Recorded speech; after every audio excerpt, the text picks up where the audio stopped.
ดร.เสรีกรีดสองพรรคชั่วไม่ควรมีที่ยืนในการเมืองไทย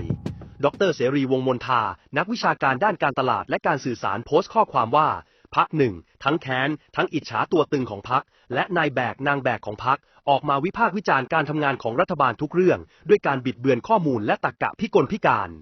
อีกพรรคหนึ่งไม่รู้พระราชวงศ์ไปทำอะไรให้บรรพบุรุษของพวกเขาเซาะกร่อนบอลทำลายสถาบันพระมหากษัตริย์ไม่เลิกแล้วยังด่าทอต่อว่าด้อยค่าทหารสารพัดเพราะรู้ว่าทหารทำหน้าที่ค้ำบัลลังก์แบบนี้ไม่เรียกว่าชั่วจะให้เรียกว่าอะไรชั่วเองไม่พอยังครอบงำแฟนดอมให้คิดแบบตัวเองบิดเบือนข้อมูลหาเรื่องสถาบันด้วยความเท็จไม่สำนึกในพระมหากรุณาธิคุณของพระมหากษัตริย์ที่พัฒนาประเทศไทยเซาะกรอนบอลทำลายความสำคัญของสถาบันพระมหากษัตริย์กล่าวหาพระราชวงศ์ด้วยความเท็จครอบงำแฟนดอมคนพวกนี้ไม่ควรมีที่ยืนในการเมืองของไทย